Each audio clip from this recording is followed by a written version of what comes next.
നമസ്തേ. വളരെ വർഷങ്ങൾക്ക് ശേഷം പഴയ ഒരു കൂട്ടുകാരനെ കാണാനായിട്ട് അദ്ദേഹത്തിൻ്റെ വീട്ടിലേക്ക് പോയതാണ്.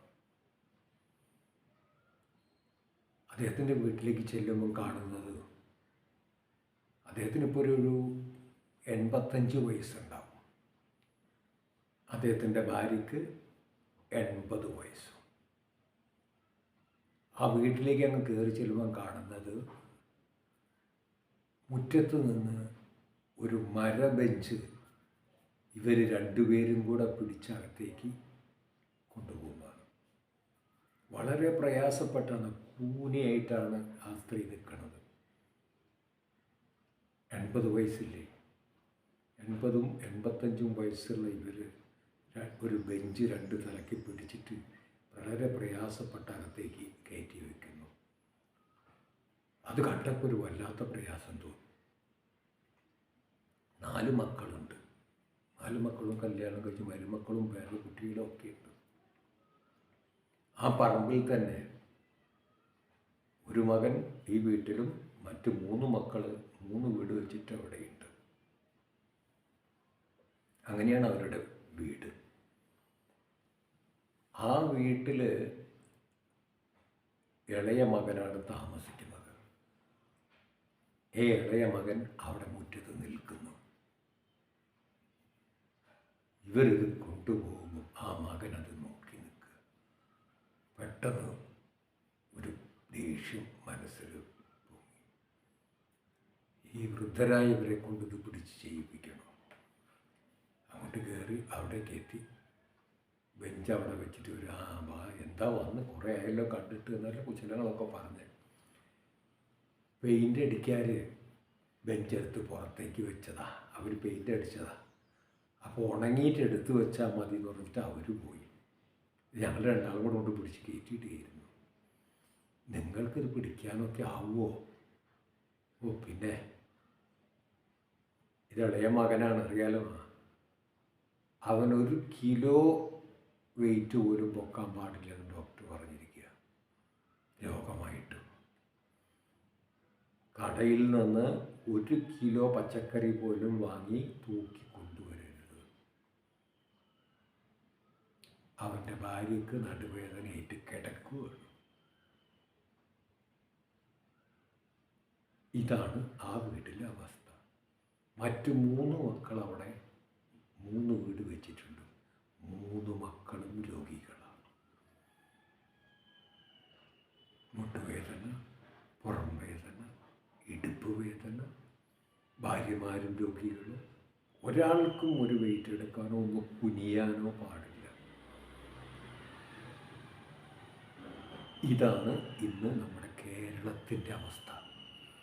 എല്ലാ വീടുകളും രോഗികളില്ലാത്ത ഒരു വീടും ഇന്നില്ല.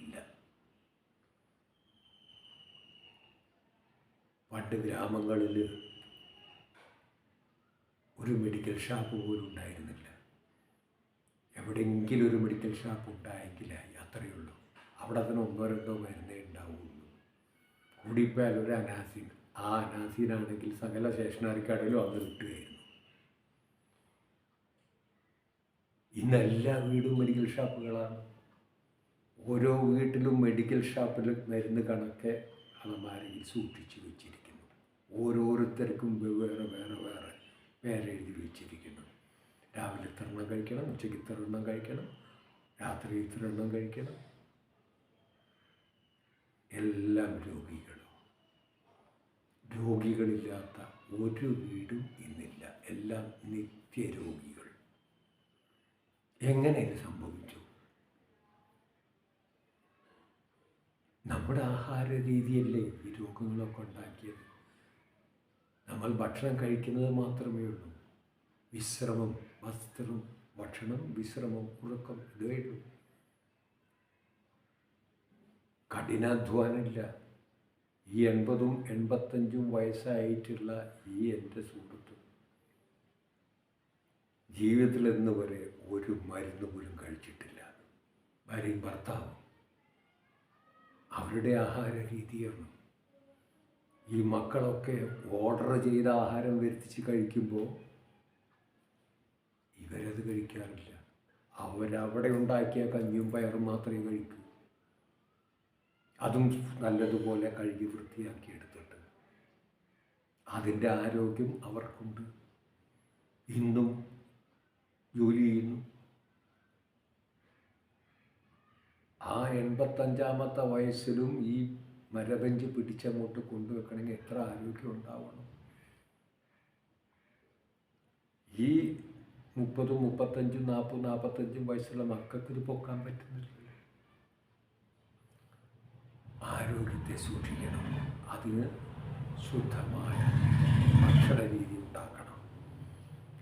അതിനെങ്ങനെയാണ് നമുക്ക് ഭക്ഷണം, കഴിക്കുന്ന ഭക്ഷണമായും കുടിക്കുന്ന വെള്ളത്തിലുമായും ശ്വസിക്കുന്ന വായുവിലുമായും,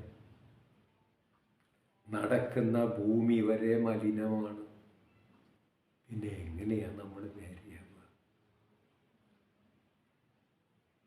എല്ലാം നേരെയാകും എന്നൊരു കാലം വരും എന്ന് നമുക്ക് പ്രത്യാശിക്കാം. വെറുതെ ഒന്ന് ആലോചിക്കാം.